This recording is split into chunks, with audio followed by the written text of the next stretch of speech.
Assalamualaikum warahmatullahi wabarakatuh.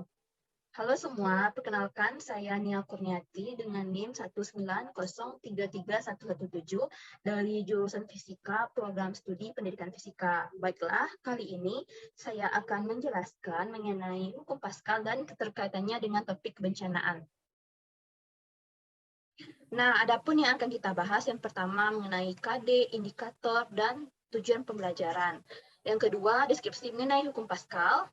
Selanjutnya, mengenai keterkaitan materi ajar yaitu hukum Pascal dengan topik kebencanaan dan ada sedikit evaluasi berkaitan dengan materi. Nah, adapun kompetensi dasar, yang pertama menerapkan hukum-hukum pada fluida statis dalam kehidupan sehari-hari. Yang kedua, mengaitkan hukum-hukum pada fluida statis dengan kebencanaan. Selanjutnya yaitu indikator. Yang pertama, mendeskripsikan fluida statis dan hukum Pascal. Yang kedua, menerapkan hukum Pascal dalam kehidupan sehari-hari. Yang ketiga, mengaitkan materi hukum Pascal dengan kebencanaan.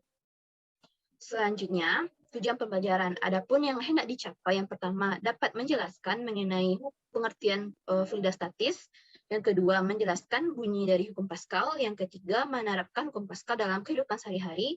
Dan yang keempat, mengaitkan materi hukum Pascal dengan kebencanaan pada rem hidrolik. Nah, yang pertama yaitu mengenai fluida. Nah, pada waktu sekolah di tingkat pertama, kita telah mengenal ada 3 jenis wujud zat. Yang pertama, padat, cair, dan gas. Nah, jadi fluida ini adalah zat yang dapat mengalir dan memberikan sedikit hambatan terhadap perubahan bentuk ketika ditekan. Fluida terbagi atas dua. Yang pertama, fluida tak bergerak dan fluida bergerak. Nah, pada kali ini kita fokus pada fluida tak bergerak atau fluida statis. Nah, fluida statis adalah fluida yang berada dalam fase tak bergerak atau diam, atau fluida dalam keadaan bergerak, tetapi tak ada perbedaan kecepatan antar partikel tersebut. Atau bisa dikatakan bahwa partikel-partikel tersebut bergerak dengan kecepatan seragam, sehingga tidak memiliki gaya geser. Nah, selanjutnya, hukum Pascal.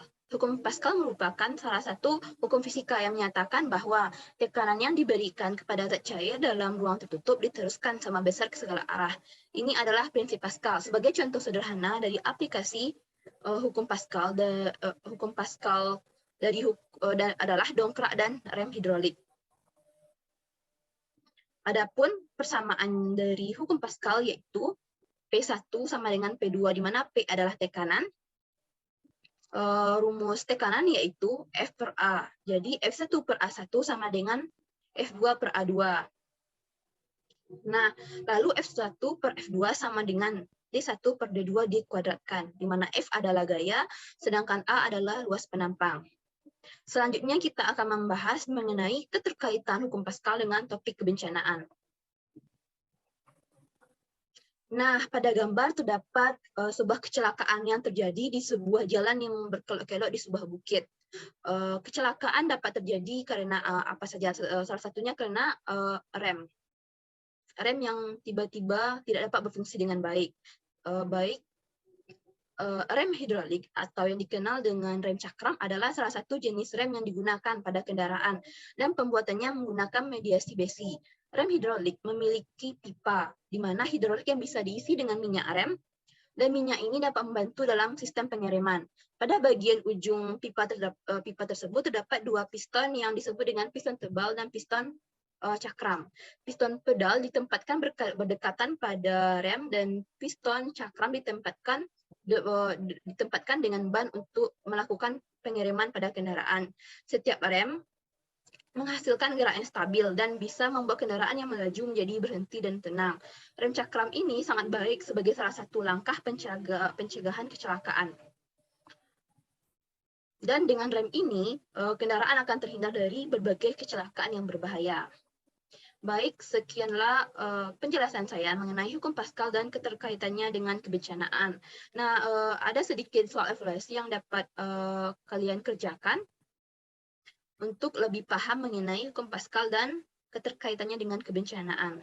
Selamat mengerjakan. Baik, sekian dari saya. Apabila ada kesalahan selama penyampaian materi tentang hukum Pascal, saya mohon maaf. Saya akhiri dengan Assalamualaikum warahmatullahi wabarakatuh.